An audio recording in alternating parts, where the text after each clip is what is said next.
Network Entertainment. I have lots of feelings during this segment. Andyan yung saya because finally, nandito tayo, the wait is over. Kinilabutan ako because the lights were off while I was watching this segment.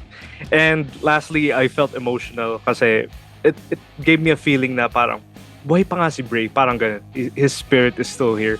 I got chills while watching that, and it's the same feeling that I have nung pinanood ko yung Bray Wyatt Becoming Immortal, that documentary, like during the WrestleMania weekend.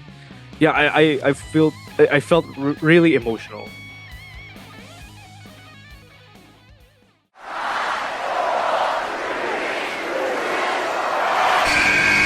Who's ready for story time? What's going on? This is Xavier Woods, aka Austin Creed. Let me talk to you. Hello, WWE Universe in the Philippines. This is Charlotte. Hey everyone, this is Jeff Cobb. I have to finish the story. We are pretty deadly. Yes, boy. Yes, boy. Run!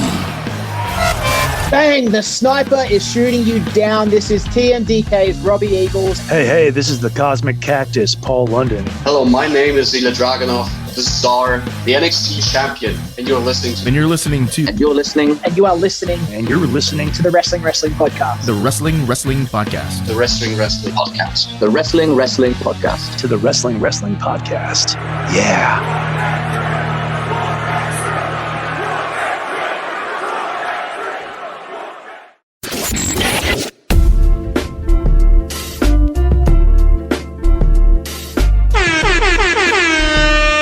Watching the longest running weekly episodic Filipino wrestling podcast. This is the Wrestling Podcast. Stan C, Rowen A.S.H, Chino and Emile Nate checking in for our picks of the week episode. So, you know how it goes. We've got our favorite matches or segments from the week that was. And if you want to add yours, you know where to find us. It is at Wrestling2XPod on TikTok and on Twitter. If you haven't heard our weekend reactions episode yet, online na rin yan. It's up on Spotify, Apple Podcasts, or wherever you get your podcasts. And out na rin sa feed namin yung Wrestling Fan 101. So our latest episode features a lay of the land where Emile and I talked about what you should know about the biggest companies, even some of the local scene dito sa Pinas, in case you're a new wrestling fan and you want to explore this wonderful sport that we all love. All right, let's get to our picks of the week. We're going to start with Chino from Monday Night Raw. Yes, sir. It was, oh my God. I think I've seen this at least 100 times in the past week, from all the breakdown and reactions and whatnot. But it's the Wyatt 6 finally debuting on our screens in all their horrific glory from Monday Night Raw. I know this was just the first time we've seen them. Wala naman silang ginawa masyado. But color me hype, man. I love the whole vignette. Even the murder that was questionable. Loved it all. I like how they treated it like a horror house, like a haunted house.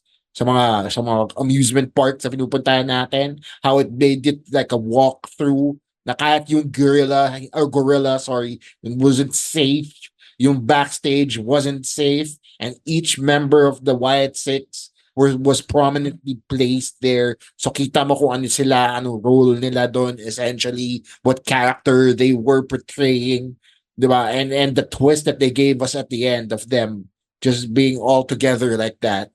Oh my God, ilang beses ko na screen cap yun at ginawang wallpaper kung saan-saan. So that's why I picked it, because I'm such a fan of Bray Wyatt. Bray Wyatt, who, by the way, celebrated his 37th birthday. Well, should have celebrated his 37th birthday last week. So magka-age kami ni Bray Wyatt, and he should have been the same age as I was right now. And it hit closer to home na lumabas itong Wyatt 6. And they really did proud kay Bray dito sa vignette na to. I have lots of feelings during this segment. Andyan yung saya because finally, nandito tayo, the wait is over. Kinilabutan ako because the lights were off while I was watching this segment. And lastly, I felt emotional kasi it gave me a feeling na parang, buhay pa nga si Bray, parang ganun. His spirit is still here. I got chills while watching that, and it's the same feeling that I have nung pinanood ko yung Bray Wyatt Becoming Immortal, that documentary, like during the WrestleMania weekend. Yeah, I felt really emotional. Syempre with those positive feelings, there's gonna be a little bit of negative feelings. I told this to Emile a couple of weeks ago. Na I'm afraid na this Wyatt Six project might end up flopping, might end up failing because it's not Bray who's writing this anymore.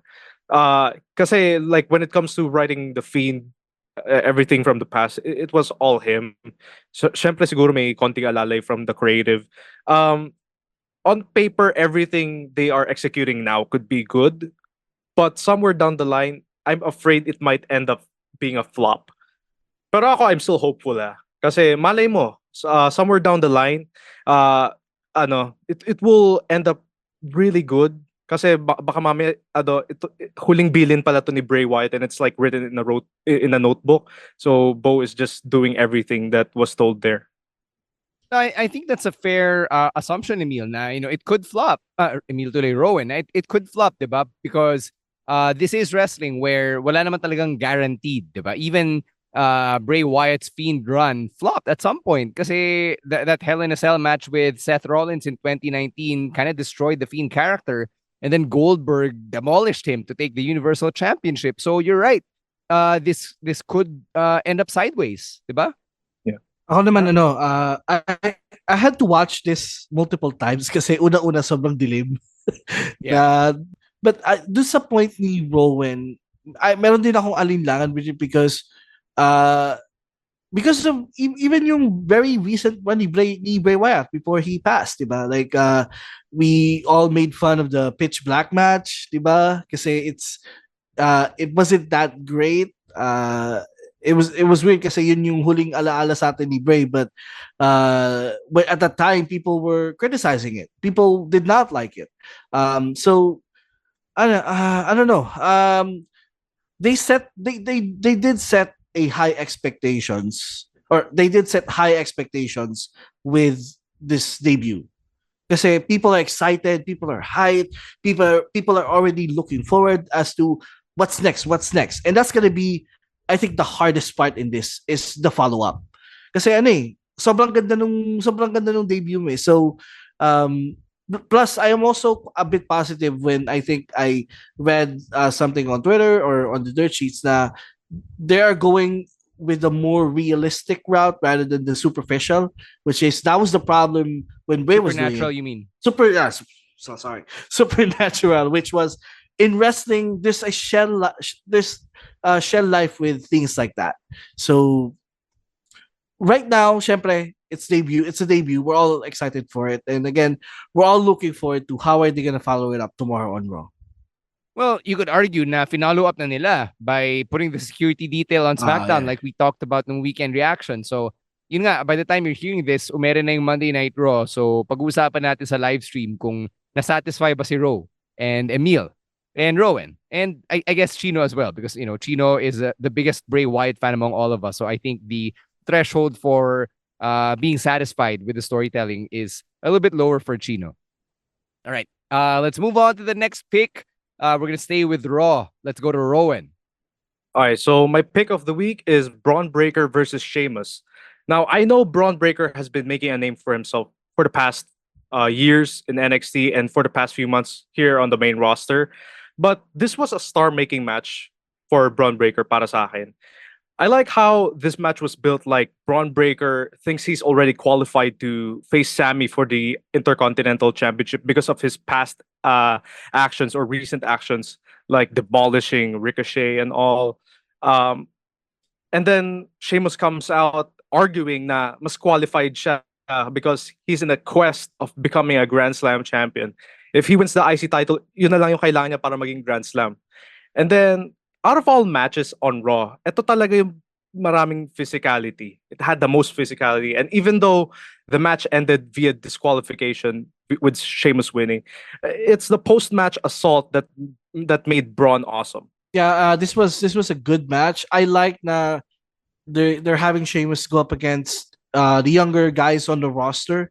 Seems like he's really he's playing the gatekeeper role now. Kasi a few weeks back, it was si Ludwig, di ba? Like, I picked that one as my pick of the week a few weeks back, and they had a great match. With this one also, they had a great match, and we alam naman natin kung ano ma-expect natin kay Bron. I mean, he's the fastest, youngest rising star in wrestling right now, and and people are already trying to pick who's gonna take the IC title off of Sammy. Then kung ganun lang, if they want someone credible enough to take the title off of Sami Zayn, Braun Breaker is your guy. I think the right path for Braun Breaker right now is the IC title.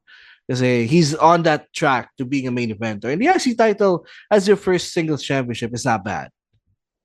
Yeah, big meaty man slapping meat. It's not that love, diba? So yeah, because we all know how physical Sheamus can be. We all know how physical Braun can be. Why not just let them mix it up for however many minutes?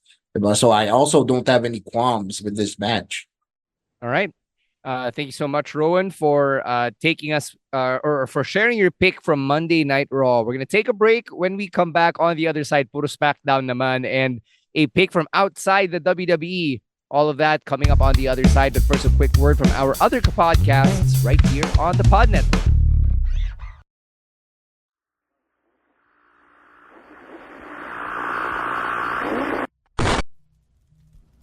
Hi there. My name is Earl, and I'm the host of Philippine Campfire Stories.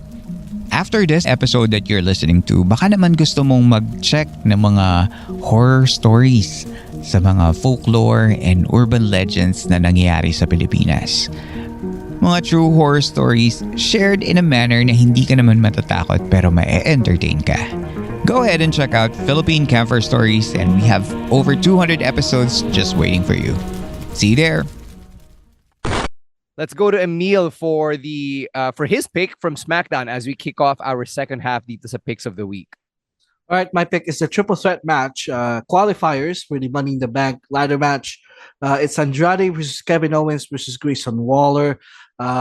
This was a really good match. There were actually two men's triple threat, but this was the better one, I think, in my opinion. I love the heroic efforts of Kevin Owens in this match. Because before the match, I think it was Tongaloa, who attacked him with a steel chair, and he toughened it out. Like he had an injury in his knee, and he still kept going, and it showed in the match. Like he put a lot of effort in putting himself over in that match. Grayson did his thing as well. I love how kasi they have an ongoing storyline with Austin Theory, diba? Na parang naggagamitan lang daw sila. So I love how he showed love to his tag team partner also at the match. And Andrade, it's been a while for me since I've seen Andrade be in a big match on TV, and he showed why he's as good as he says he is. So he really showed out in this match. He really did, and I love the finish specifically. I really love the finish where Grayson did his roll into the ring for his finisher, and then Andrade got him with his finisher. So sobrang smooth ng finish. And even though Kevin Owens didn't win, I like his efforts. And I get na he's dealing with the new bloodline. That's why he can't be in the ladder match. Ganun din yung nangyari kay Randy Orton kasi he also was in a qualifying match, but because the new bloodline kept messing with both of them, para silang hindi naka-qualify sa Money in the Bank. So I'm okay with the Andrade win. He's probably going to be someone who's going to take a lot of bumps come Money in the Bank. So this was a great match, and I like the winner here with Andrade. Mm-hmm. Yeah, I actually honestly just was a little surprised na I saw Andrade. I was like, oh nga, nasa WWE na pala siya. Because it's been that long since I've actually seen him do anything. But it was nice to see him mix it up with Kevin Owens and Grayson Waller here. I like post-match during the CM Punk Drew McIntyre segment, nakita mo nag-argue din si DIY and Waller and Theory backstage. So it was just a nice little throwback to that, I think. And I also like how they were able to let all three of these guys cook, as you guys like to say. So maybe not Kevin Owens, because while I was really cheering for him, rooting for him, we all know what happened sa SmackDown, diba? Inupakan sila. So it was a nice touch. I like the finish as well, and I really can't see Andrade being an active participant in Money in the Bank. Whether he wins or not is a different question for me, kasi nga wala pa siya masyadong momentum na nabibuild, but nonetheless, still good for Andrade for actually being able to be a part of Money in the Bank. Yeah, I enjoyed Andrade as well. He's really incredible in the ring. It's better than what he does on WWE Speed. Like, he's the current champion right now. But I like how they've been doing like three-way matches as a qualifying match for the past qualifying matches. Like even in Elimination Chamber back then, like Why the is that? three-way din sila. Well, it's because it doesn't make the like in this match, diba? We have three guys: Andrade, KO, and Grayson Waller. Grayson Waller ate the pin. And KO didn't take the pin because he's like in another storyline. If he loses, if he loses in this match, parang mas magbumukha siyang kawawa, or he would look weak. Same lang din dun sa other three-way match that we saw on SmackDown that includes Randy Orton. Randy Orton didn't take the pin, and it doesn't make him look weak. And with the three-way match kasi, parang it makes anybody possible to win. Parang it will just surprise you who can win. Pero okay, heading into the match, I did like the finish, much like Emile did. Grayson Waller would run to the ramp and roll into the ring. And it's like that finish from his match with Edge. He got speared when he rolled into the ring. Pero I wish it was Grayson Waller who qualified. Pero I think it's because he has the tag team titles, and he will soon defend it against DIY. So it's okay na natalo siya. Either way, I'm fine with Andrade winning because there has to be a veteran in this match or someone who has Money in the Bank ladder match experience from the past. Yeah, I'm gonna echo parts of what Rowan said with regard to the triple threats being more compelling as a qualifier para sa mga big matches like Elimination Chamber or Money in the Bank. Simply because you involve more people in it. Diba? You don't limit it to just six spots, tapos puro singles. The 12 people, only 12 people had a shot at qualifying. At least now, 6 times 3, 18, diba? 18 people from a stacked and deep WWE roster. So I like the optics of that way more. And Rowan's also right na three-ways are way more unpredictable. Especially in the WWE na, diba, it becomes no DQ, no count out, all of that stuff. So I agree. This match here was more fun from the men's side at least. In fact, my pick is actually a triple threat match as well, and it's for the women's Money in the Bank ladder match: Bianca Belair, Michin, and Chelsea Green. So, and explain ko na why I like these triple threat qualifying matches. I'm going to talk about Chelsea Green here picking up the win and sending herself to Money in the Bank in Toronto, and she's Canadian, diba? So good job for getting Chelsea Green there. She's been doing a lot of great work even since having dropped yung women's tag team championships, and I love how in this match sobrang abanger siya. Like in terms of how they're built as skilled wrestlers, si Chelsea Green yung parang number 3, diba? Compared to Michin and Bianca Belair. So to see her be the ultimate opportunist, for lack of a better term, and to take advantage of the compromised position that Bianca Belair was in, toss her out para siya yung makapagpin kay Michin, who's very on brand for the Chelsea Green character. So I'm really happy that she got to have this moment and that she gets to be part of Money in the Bank. Because of this, I think this made me want to see Chelsea Green walk away with the briefcase come Money in the Bank. I agree, 100%. Kasi ang entertaining niya panoorin as the smarmy heel that just likes to take advantage of weak people, diba? Or people in their weakest state.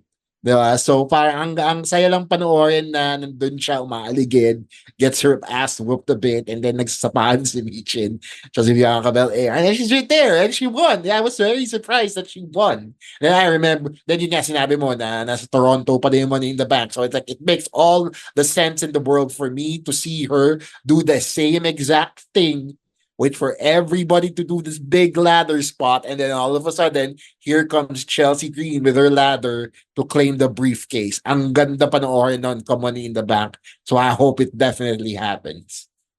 Yeah, for me, she is a utility player in WWE, kasi she doesn't have to be the best. She doesn't have to be the Iron Woman of the division, but she has a purpose there, and she's always entertaining whatever it is na pinapagawa sa kanya. And I feel like in the Money in the Bank match, she's gonna play a big part, like either taking the biggest bump, because I've seen her take this big bump in a ladder match before in TNA. So she's the parang anything na ipagawa mo sa kanya, gagawin niya. Yeah, she's a useful member of the women's division. But you know what? She also makes the most compelling case as Miss Money in the Bank. Kasi imagine her having the briefcase, right? So like sobrang magiging entertaining yun for me, compared to, let's say, if someone like Argo wins Money in the Bank, or someone like yung expected mo na what they're gonna do with the Money in the Bank briefcase. But with Chelsea, after this, I also want her to win, and I want the way na mananalo siya, yung talagang Chelsea Green, yung way ng pagkapanalo niya. So I'm already looking forward to how are they gonna pull this off, or maybe if they will pull the trigger on her being Miss Money in the Bank. Kasi yun nga, she will be entertaining if she becomes the Miss Money in the Bank in the future. Mm-hmm. So Rowan just is attending to a medical emergency. Hindi naman sobrang grabe. His nose is bleeding from all the English. No, we're kidding. Why did we have to say that? God damn. Get the boy B. God damn. No, his nose is legitimately bleeding. So let's let Rowan take care of himself as we get to our final pick for the week. It's from Ro, who picked Timothy Thatcher versus Minoru Suzuki from Bloodsport Bushido, which happened over the weekend. So sabi ni Ro, he usually doesn't get to see matches like this very often kasi wrestlers are either doing your typical Western formula or the very high spot heavy modern Japanese style. Sabi rin niya, Thatcher versus Suzuki is strong style at its purest, MMA striking and grappling distilled into an easy to watch package. The rest of Bloodsport is a lot of quick and abrupt bouts designed to feel like shoots, while the main event between Jon Moxley and Josh Barnett is a bit of a marathon. And itong match na to, Thatcher versus Suzuki, is one of the few that's closer to one you typically see when you think of any pro wrestling match, which makes it easy to follow. If you like the real-looking fights, this one is a great simulation from Timothy Thatcher and Tito Minoru. And I agree. I actually enjoyed this one. Hindi siya ganun kahaba, mga 14 minutes lang. And may character moments din siya, like nung naghahabulan sa labas sina Timothy Thatcher and Minoru Suzuki, then Suzuki grabs the chair and then Thatcher grabs the chair, para naghamunan sila na, come at me motherfucker, papalag ka ba, then naalala nila ay may 10 count pala, so they dropped the chair, then they ran back in the ring. Sobrang solid din nung mga pantal ni Timothy Thatcher because Suzuki dumped him over one of the tables and then tumilapon si Thatcher and bounced into yung chairs, and yung chairs dun sa arena nila, yung parang pang conference na chair. Hindi siya yung normal na chair sa mga stadium. So, kita mo talaga nagkaroon ng mark yung likod ni Timothy Thatcher. And seeing this match made me miss watching Timothy Thatcher. So, I gotta thank Ro for making me go out of my way to catch this match from Bloodsport Bushido. Ikaw, Emile, have you seen this one? Yes, I actually watched this before we came in for the recording, and I will agree. This is, for me, this is the most realistic and closest to MMA that I will ever see in a pro wrestling match.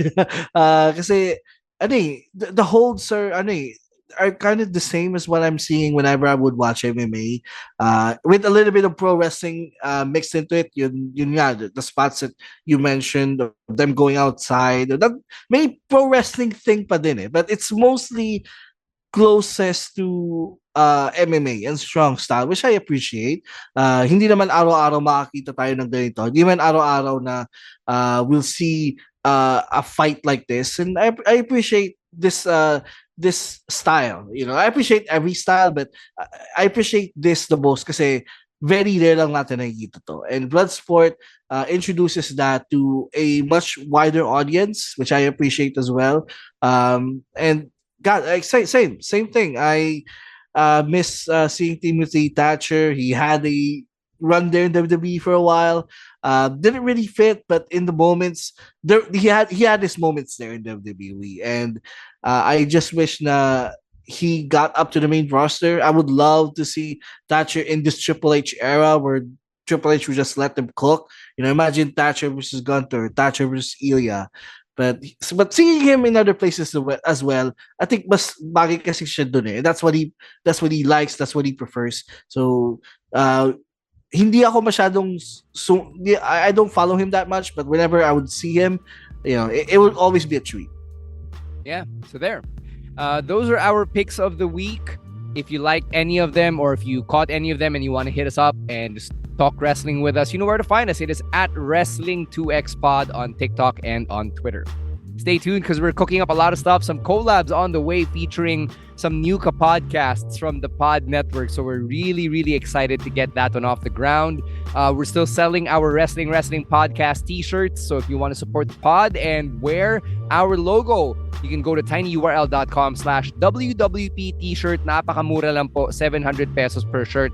The down payment is just 350 pesos. Shout out to our friends from Everybody's Toys and Collectibles for hooking us up with those sweet t-shirts. Thank you as well to Babyface producer Jasper and the rest of the Pod Network for all of the work that they do behind the scenes. We gotta get out of here. Kita-kita tayo sa Thursday for our weekly live stream, 7 p.m. on the Wrestling Podcast Facebook page and YouTube channel. On behalf of Chino and Rowen A.S.H, as well as Emile Nate and Romaran, my name is Stan C, saying thank you very much for making the Wrestling Podcast a part of your weekly wrestling diet once again. We got to get out of here, so stay safe, stay dry, and don't be a dick. Wrestling Podcast out. Later, Outcasts. Peace.